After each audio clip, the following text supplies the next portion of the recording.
Hello YouTube, welcome back to my channel. My name is McPato and this is McPato PC. And this is the second episode of what I like to call the weekly Squeaky Bits, where I bring you guys some of the tech news that's come out this week and that I hope you find interesting. It's been a big week. It's only Tuesday and I've already got quite a few stories and some Intel stuff for Coffee Lake, which has a release date that's potentially closer than a lot of you thought. A couple of game releases coming up that I feel are significant or important, and a little bit of Samsung stuff as well. But without further ado, let's jump right in with our first story. And the first story of the day will be the game releases. So starting us off will be the release of Fallout 4 Game of the Year Edition. So for anyone who's played Fallout 4, you might wonder, well, why would I buy this game? I've already played it. Well, it comes with a lot of added content, including 6 DLCs. They're also releasing a special edition, very limited, called the Pip-Boy Edition, which comes complete with a wearable Pip-Boy. So for anyone looking for a costume idea for Halloween, you could go as the guy from Fallout 4, or the girl if your character is a lady. We don't discriminate here at McPato PC, so I just played it as a guy. Anyway, moving on. So that's coming out for PS4, Xbox One, and PC, and the release date on that is September 26th. The price for the Pip-Boy edition will be $99 US and is available through select retailers. So you'll probably want to check it out if you're interested in buying one of those. It does look pretty cool. Have a look at the picture here. I'm going to put some footage of that up. Should be there now, actually. So if you guys are interested, you might want to find out who's carrying it in your area. And the Pip-Boy edition is only available in North America. So unfortunately, if you live in Europe or Australia or elsewhere, you'll have to order it from the US. Probably at an inflated price from someone on eBay. But it's unfortunate. I'm not sure why it's only North America. But anyway, moving on, we've got Middle-earth: Shadow of War. That's also cross-platform, so PC, PS4, Xbox One. And that's coming out October 10th. That's the follow-up, of course, to the first Middle-earth game, Shadow of Mordor. So this is the second one. Also, South Park: The Fractured Butthole is coming out for PC, Xbox One, and PS4. A release date on that one of October 17th. And that's the follow-up to the somewhat unexpected success that was South Park: The Stick of Truth. I haven't finished it yet, but I have played some of it, and it is pretty interesting, pretty entertaining game. Call of Duty World War II, so they're going back to World War II. Should be interesting. It's been a long franchise, but still very popular, breaking records every time. So that comes out for PC, Xbox One. I should probably just save my breath here. Everything I'm mentioning is on PC, Xbox One, and PS4, with the exception of the last one I'll mention.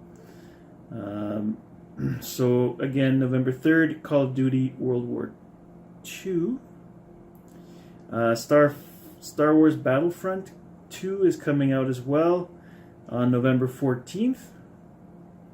And the last one here, which is an exclusive to PS4, is Horizon Zero Dawn: The Frozen Wilds, and that's the first major DLC.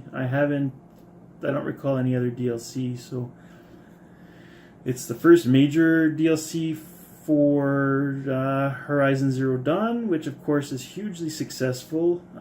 Could even be voted Game of the Year. I haven't played it yet myself, but it looks amazing, and to be honest, some of the visuals, the fan photographs from in-game, you know, it looks amazing. So if you guys have a PS4 and you haven't tried it yet, I mean, I would recommend it.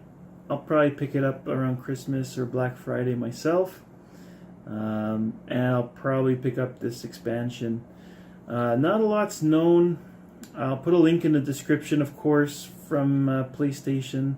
They talk a little bit about it, and it sounds like it'll be pretty significant with a new realm for the Banuk tribe, and lots of new stuff, lots of missions, some new weapons, new characters, etc. So looks pretty good. Pretty good. Alright, moving on to Coffee Lake.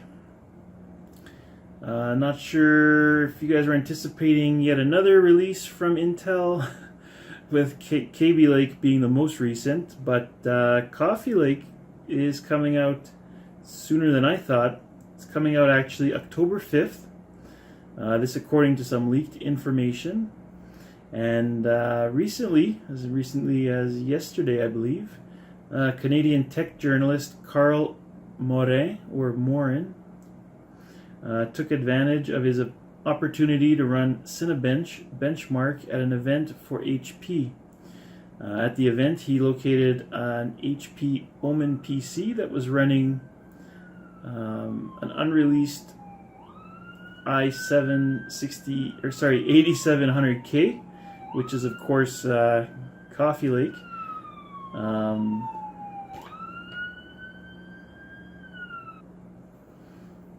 Sorry about the sirens there, guys. I live next to a fire hall, so it happens pretty often. But anyway, so at the event, he found a computer for HP. It was an Omen. Had the Coffee Lake top tier processor, the 8700K. And despite the fact that there were some HP reps right there, he decided to go ahead and run some benchmarks and took a few pictures, allegedly. So he apparently ran Cinebench R15 and got a score on the multi-processor score of 1230 for multi-threaded testing. And that compares to the i7-7700K's score of approximately 950, and the Ryzen 5 1600X's score of 1234. So the Ryzen does beat it slightly. And in single-threaded, it scored a respectable 196, compared to the 7700's 185. That, of course, is at stock speed, not overclocked.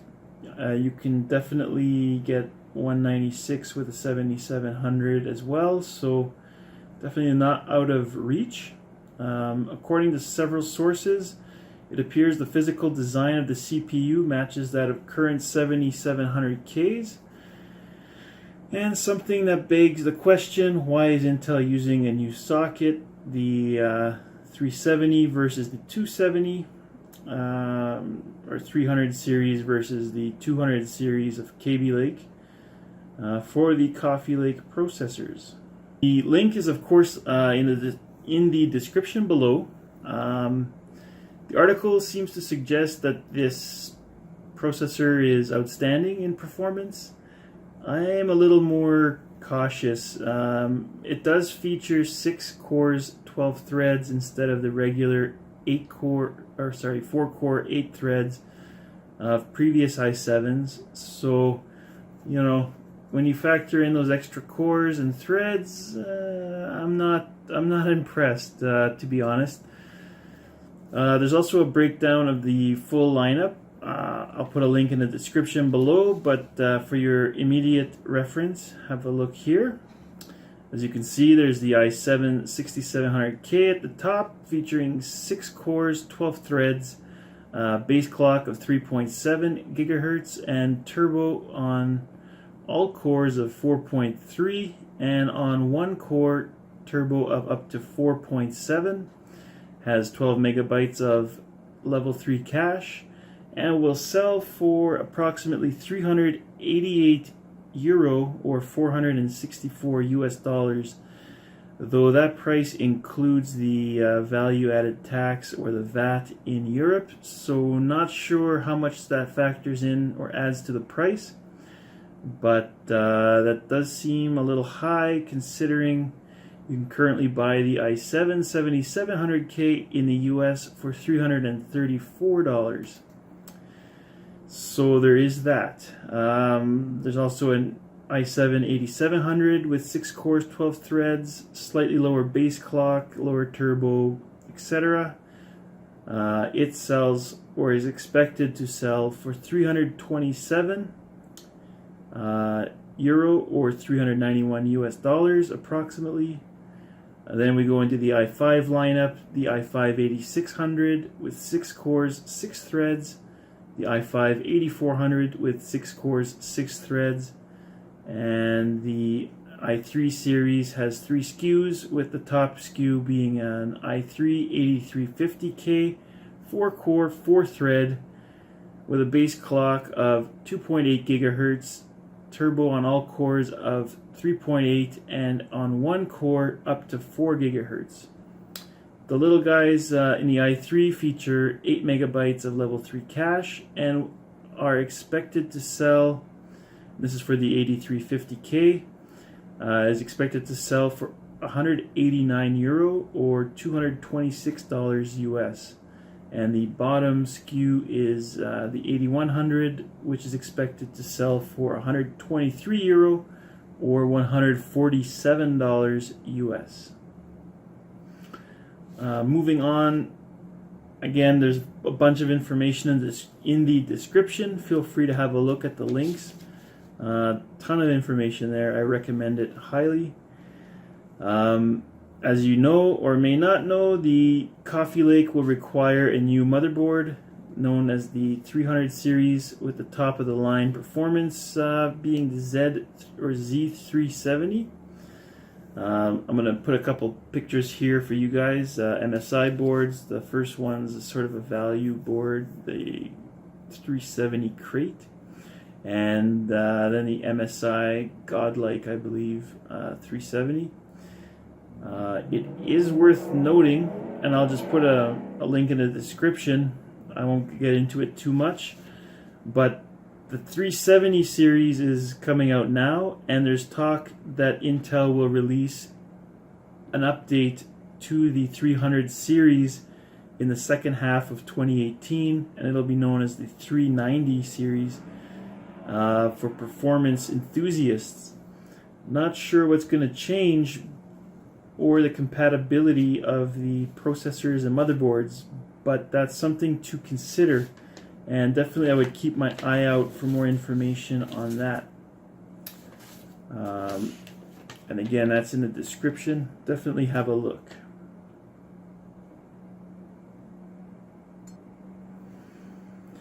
Next story is just quickly touching on AMD. The AMD Raven Ridge APUs are expected to come out in the not too distant future, probably this year, though I don't have a confirmation on that. Essentially, it looks like it's going to be a 4-core, 8-thread CPU that features some form of Vega graphics, and I saw in a video with Joker Productions and someone from AMD speaking about it. It sounds like it'll be a pretty capable integrated system.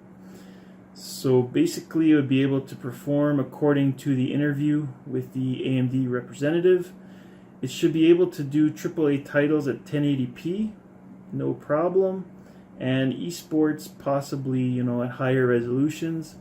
So for someone who's a casual gamer or who plays select titles that are not overly demanding, you could probably build a pretty pretty great system using this this processor or APU. So definitely I'll bring you guys more information as it comes out or becomes available.